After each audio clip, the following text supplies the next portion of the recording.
What really didn't work well for me was in the hybrid, as I said, getting students to participate in the class was sometimes like pulling teeth.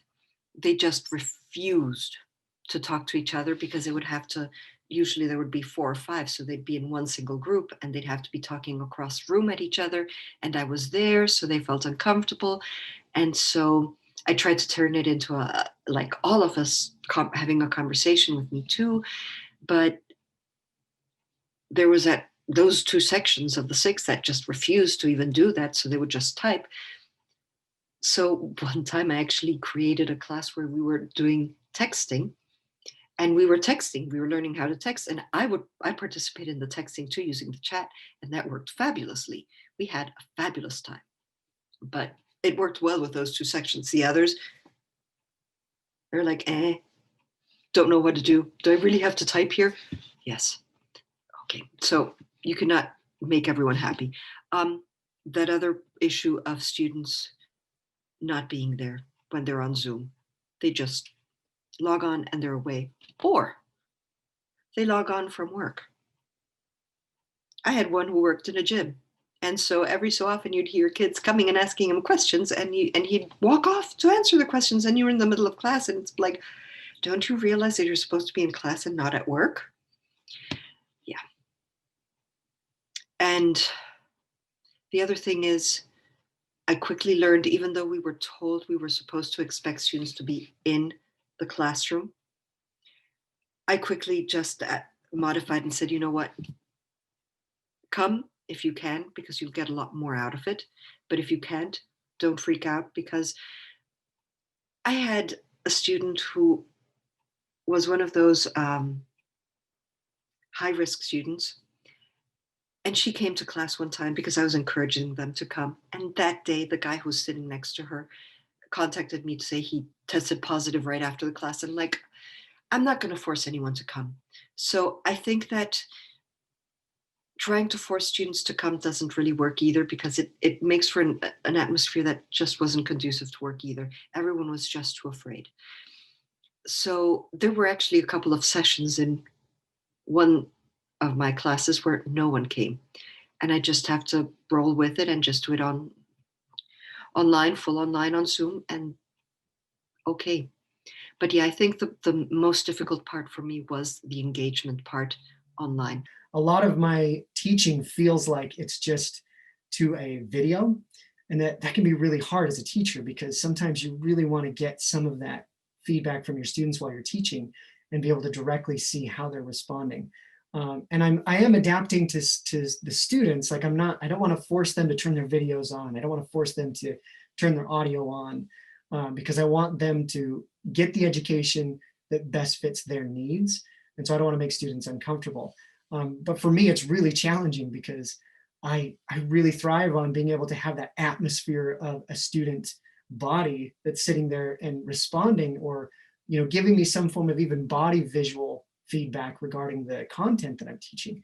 I kind of feed off of that with teaching. So this has been really new for me, where if I'm teaching to a computer, I'll stop every 5 minutes and go, you guys doing okay? And I'll get responses in the text chat that's like, oh, we're doing great. This is great material. I love it. And I'm like, good, because I'm just speaking to a computer right now. So I'm glad that it's working out.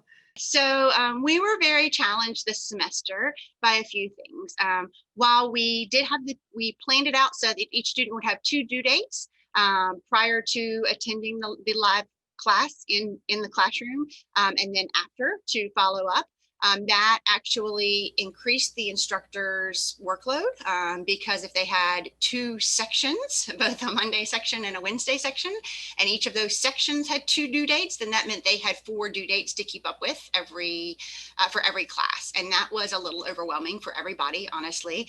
And then translating that over to Canvas and making it very clear and upfront on Canvas was quite challenging. So most of the instructors that I'm working with are incoming teachers, GTAs.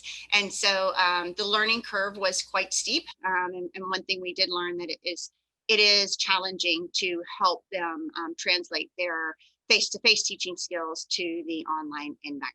So, a couple of the main things were just the multiple due dates, keeping up with things, and then helping instructors really learn how to not just operate Canvas, but how to craft Canvas so that it is extremely effective and very informative. And remembering that your online Canvas presence actually does send a message to students. And so that was an important lesson for us to learn. I try not to like overwhelm them. That's like my style. Um, but probably I should push myself a little bit more in that end, and you know, remind a little more and all. But we made it through. There are a few things I've learned. I have been teaching for a while, so there are a few things I've learned to make life easier. One of those is when I'm in room 227, it's helpful if the people in the class are all in the same group when I break them up. If you have lots of people in different rooms, it can get kind of crazy with the audio. So it's smart to think ahead of time and break up the people who are in-house with those who are online in different groups. That takes some planning. Another piece that kind of takes some planning ahead of time to just that I've worked out with myself is if I'm doing a Padlet, if I'm using a tool, I put the instructions on the tool as well. So what happens and can happen as soon as you break people into the breakout rooms or breakout groups, if you don't have the instructions there and the links, then they're always like, what did she say to do? And where am I supposed to go? So I always put the instructions and the guiding questions. So if it's, let's say I'm doing something simple like a jigsaw. So I'm having them all read an article. I want them to break that article up into small components, and I want them to report out what were their takeaways from that article. It could also be, you've assigned the article ahead of time, but it can be refreshed here. So I'll put those, spend 3 minutes doing this, break up the article, spend 5 minutes reading your section, spend 2 minutes discussing, you know, each person spend 2 minutes discussing the part that they read. Choose someone to share out your takeaways. So that's the quick instructions that I would put on the Padlet or on the instruction area. So all of those kind of fit together to make it a really seamless example of what to do. The other thing I have to always remember to do is share that link before I break them into groups. If you don't share that link, you end up with some trouble. You end up with some problems. They can't access it. They've lost the questions. I can put that in the message that goes out, but I have personally done that before. So it's important to make sure that you share the link ahead of time. I shouldn't be shocked, but I was still a little bit shocked at how easy it was for students to just kind of disappear, slip through the cracks, not engage with the material. One of the good parts about Panopto was that the lectures were there for the long haul, so they could be uploaded to the Canvas page, and students could go back and watch them whenever they wanted to. But I also was able to start noticing as the semester went on that fewer and fewer and fewer students were, one, engaging with the lectures in real time, so they're not getting the ability to ask those questions, and two, just simply never going back and watching those lectures, which is always a little disheartening because you put a lot of time and effort and energy into those. But I appreciated that for the students that were remaining engaged, they were able to go back and watch those whenever they needed to. But engagement was the big thing that was difficult for this semester.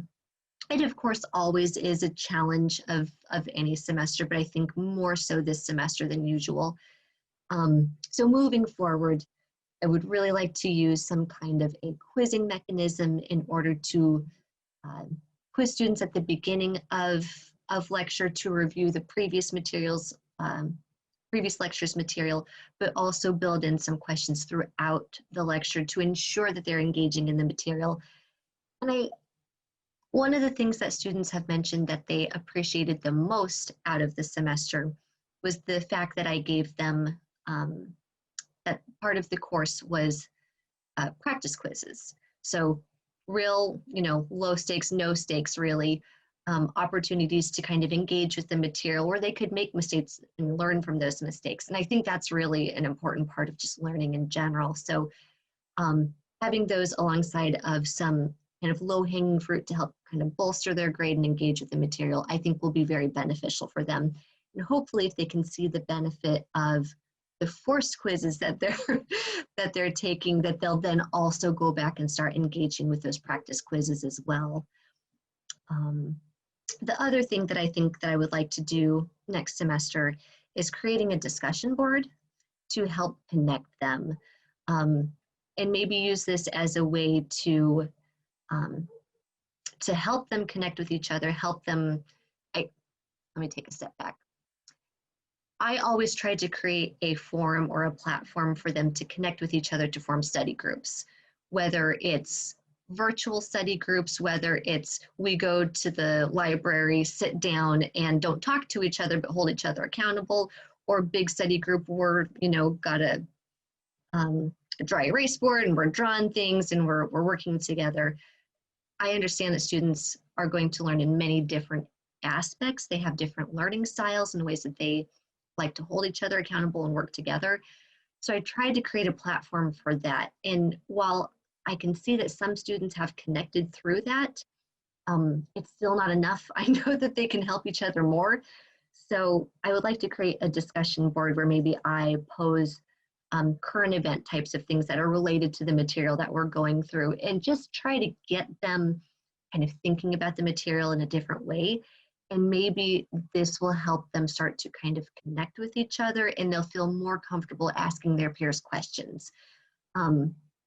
I love fielding those questions, but it's important for them to start learning from each other and get practice explaining those concepts, because I think that's when they really start to realize how much they know about that particular topic. So I want to get them practicing communicating about the material in their own words versus it just being kind of a one-way pipeline all the time. So I think those are the two things that I really want to try to do differently this year, or this next semester.